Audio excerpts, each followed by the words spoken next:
Peace TV, the solution for humanity. Hush, little baby, pure and small.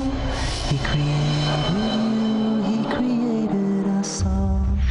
Hush, little baby, don't you fear. We're never alone when Allah's so near. Hush, little baby, breathing so calm. He'll protect us all and keep us from harm.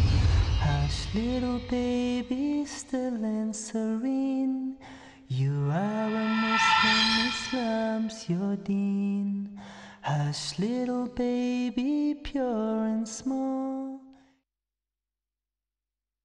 Bismillah ar-Rahman ar-Rahim. Welcome to a new episode under the title of Our Schools, How Can We Make Them Better? Or Our Schools, Are They Moving On?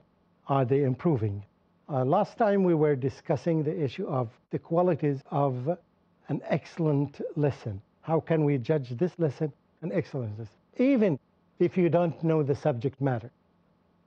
Even you are not specialized in geography or mathematics or physics, you can enter a class and you can give it excellent or outstanding without knowing the subject matter, right? So if you see these things, you can judge.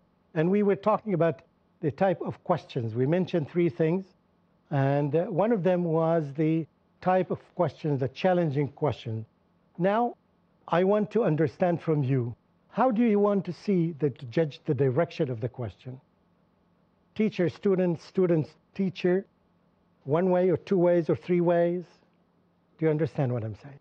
In most of the lessons we find it's one way, right? It's coming from here to here. And this is really very, very negative, particularly in language classes. You find all the students in language classes are able to respond, but they are not able to ask. The reason is they had never been given an opportunity to ask. So now we move from the concept of one-way questions to two-way questions, right? Okay, so the teacher would ask and would all the time give the students an opportunity to ask questions. Okay, I'll come to this right now, but this is not enough. This is not enough. It's not one way or two ways. It should be three ways. I hope you get this very clear. It's not one way, it's not two ways, it's three ways. Question would be raised from here. A sister would comment and said, excuse me, I have a comment here. You're going to a wrong direction. He didn't ask you this question, would interfere and would put her input. Then another brother would respond to her. And the teacher would say, I don't think this is all right. We need to look at it from a different perspective. Then another sister would intervene. It should be like this. All types of directions that you can imagine.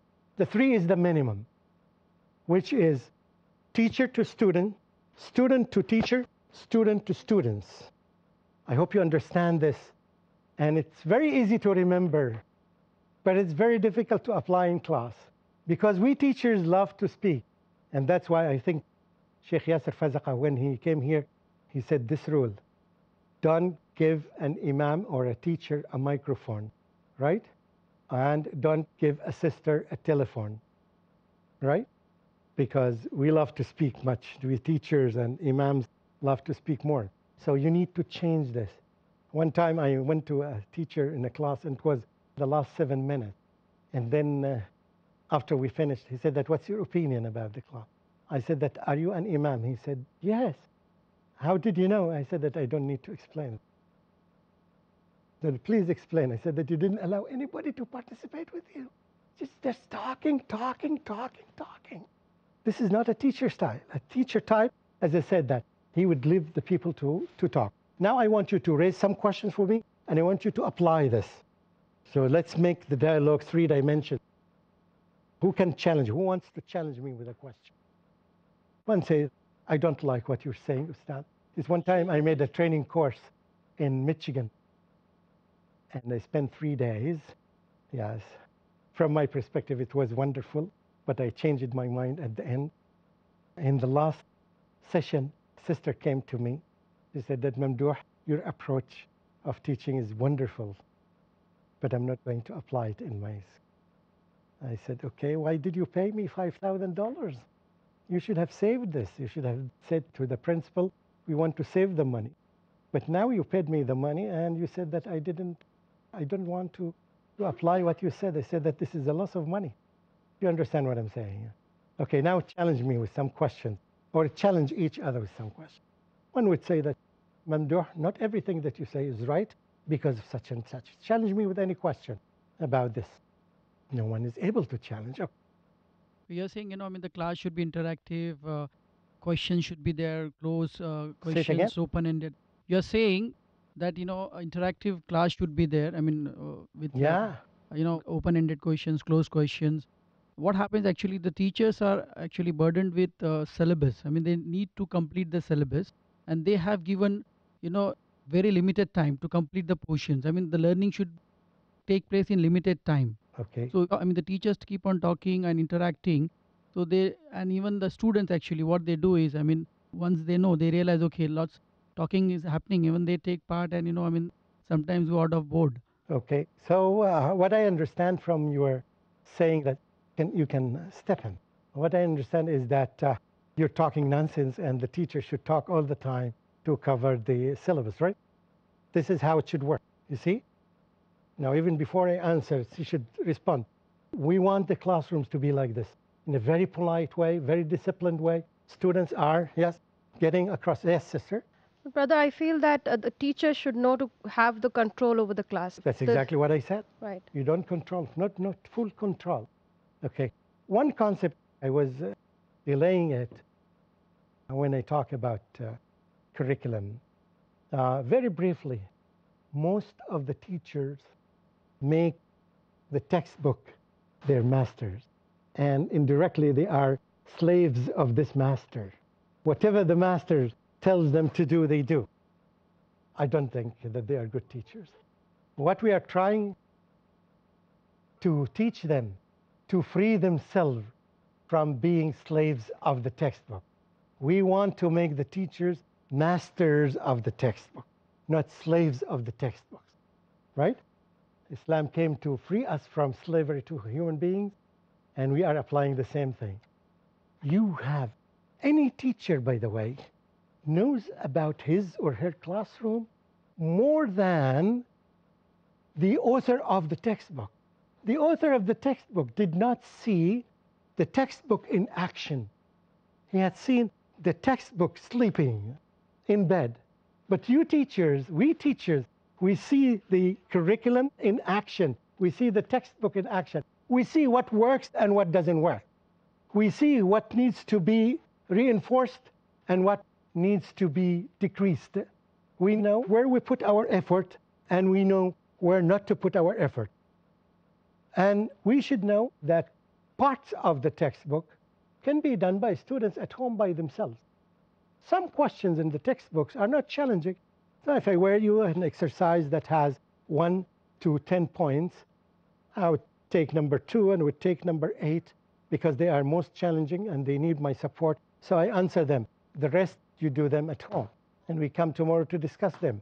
Or I bring an answer sheet and I give it to everyone, and each one can correct himself or herself. I will talk about the evaluation later. But we want to make you masters of the textbooks. The textbook is not a master. That's why you enter the classroom with different textbooks. One which has been prescribed by your school, other ones that you need to use because it has something that's not mentioned. No textbook in the world is complete. Only one book, it's the book of Allah subhanahu wa ta'ala. Any other textbook, you can put your own input in it. Okay, I know that the teacher is between lots of pressures. Pressure from the administration, from the leaders of the school, pressure from the parents, pressure from the size of the book that he or she teaches, right? There are lots of pressures. But an experienced teacher, nobody is gonna put a lot of pressure on him. I know my subject matter, I know what I did, and here's the quality of my students. If you can bring something like them, right, show me. I am quite sure of what I'm doing in the class. There are some questions that need the presence of the teacher in classroom to answer them, right?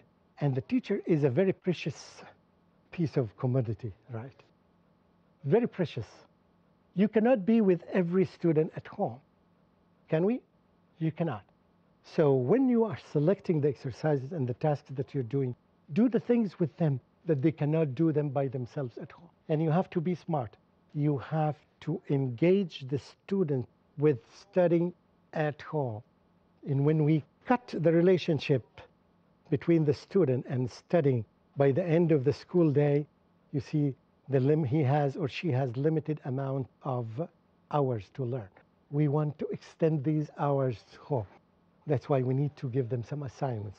Give them some easy assignments, some projects to work on. There should be something like teaching, and this is not just in the classroom.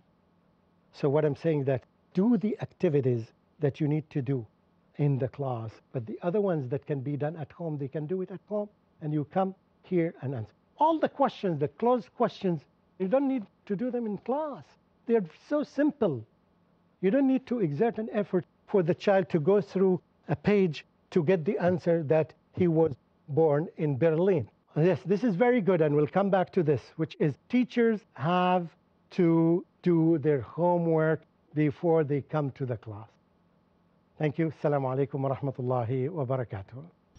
Hush, little baby, breathing so calm. Muhammad, peace be Pearls of Prophet Muhammad, peace be upon him. Narrated on the authority of Jabir bin Abdullah, may Allah be pleased with him, that Allah's messenger, peace be upon him, said, he who shows no mercy to the people, Allah, the exalted and glorious, does not show mercy to him. Sahih Muslim, Volume 4, Book of Virtues and Good Manners, Chapter 966, Hadith number 5737.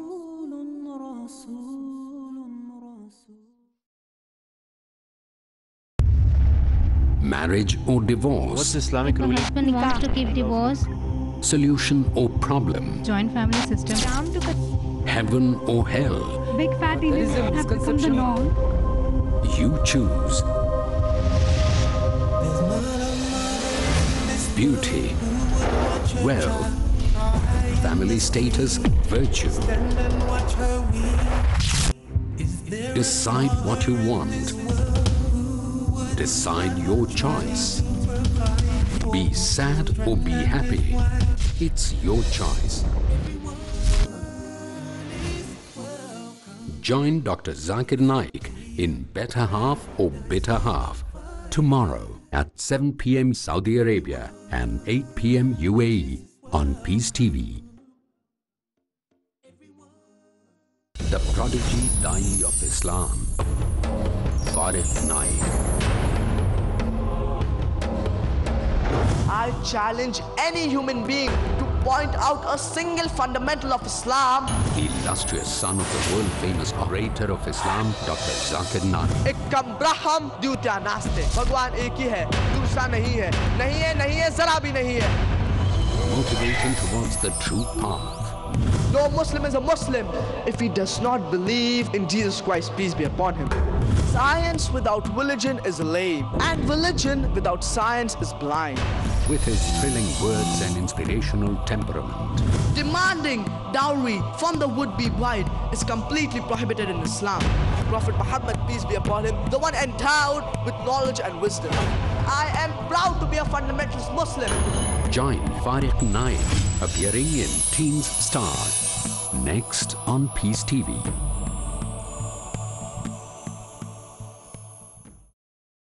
Hush, little baby, breathing so calm. Bismillah ar-Rahman ar-Rahim. Welcome back. We are going to continue our discussion. We had a wonderful question here by a brother. Can you please repeat it? The teachers have to do their lesson, Yes. their homework first. Yes. We're talking about the homework of the students, but we don't talk about the homework of the teachers. This is very crucial. Very crucial. Yes, I do agree. Because if the teachers do not do their homework, which could be probably after the period, in their staff room, or go home and do it.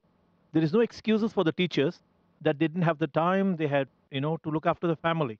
First of all, they should understand their responsibility.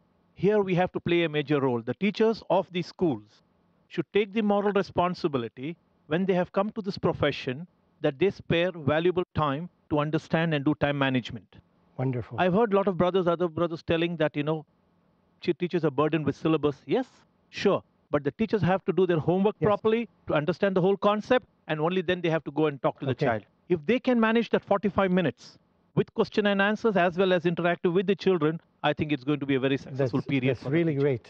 I expected somebody to respond. If the teacher doesn't, if the teachers, yes, and the principals, now I'm trying to apply the concept of three-way interaction. If the teacher notices that it's not working, he has to make it work.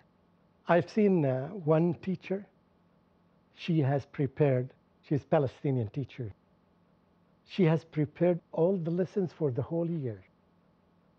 And it was amazing. This was the only teacher I've seen in my life doing that. All the lessons that will be taught during the year. This is an example. If we can raise the level of teachers to be that level, now we are going to create lots of leaders, inshallah.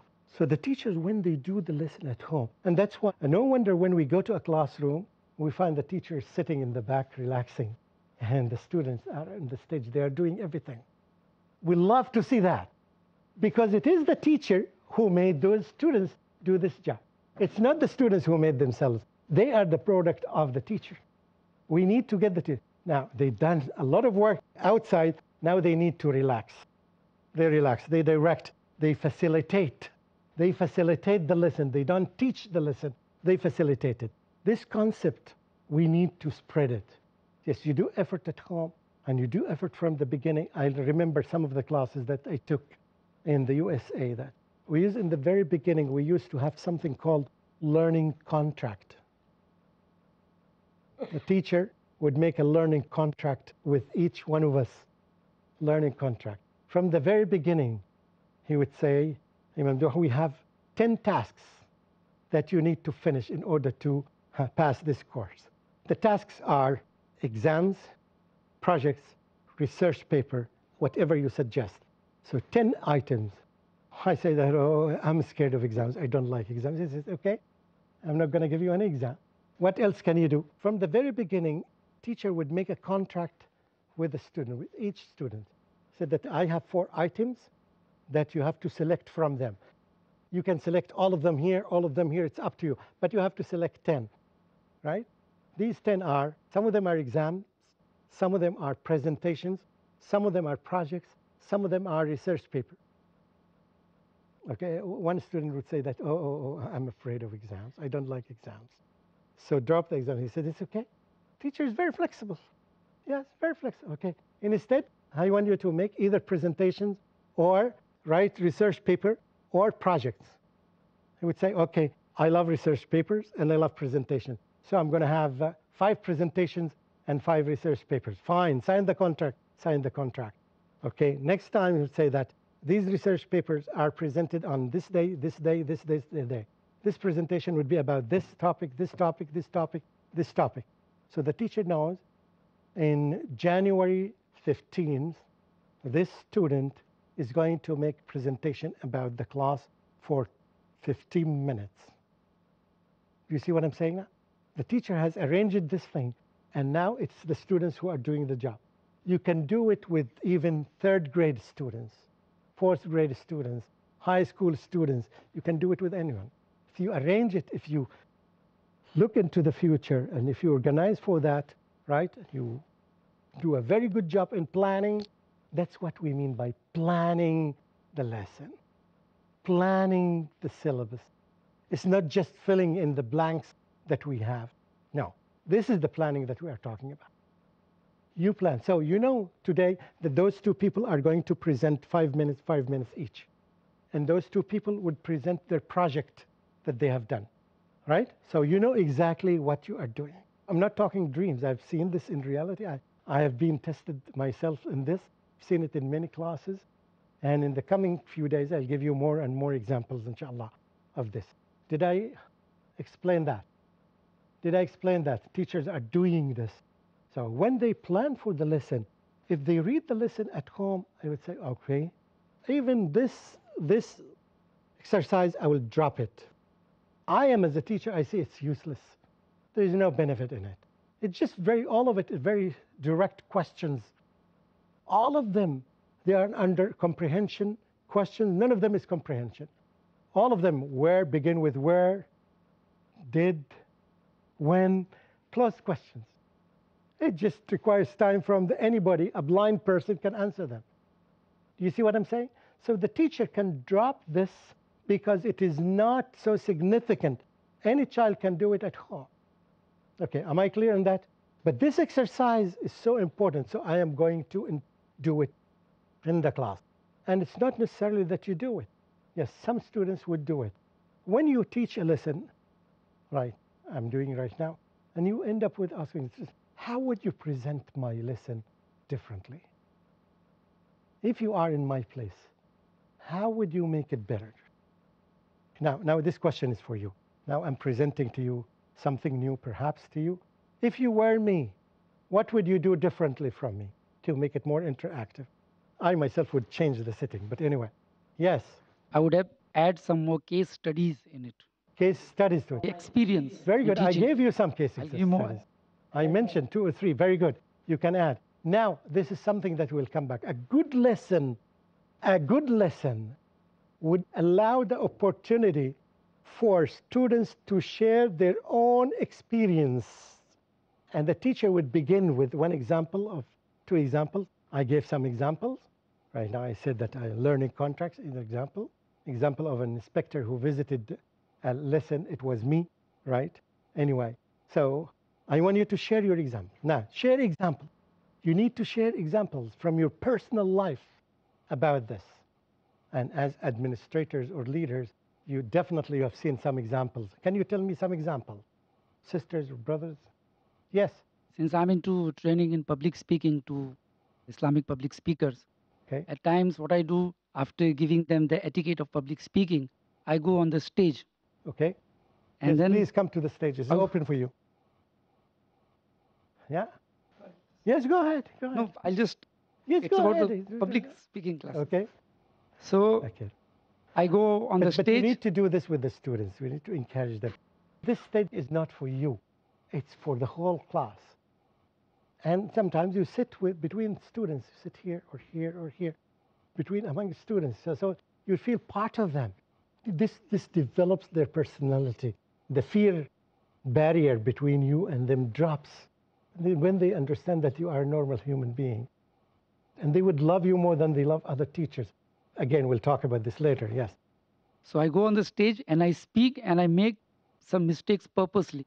Okay. And then I ask them to list how many mistakes I made. Yes, to analyze who was attentive. Learning by errors. Yes, learning by errors. Very good. One time I made this. I taught Salah like this, by the way.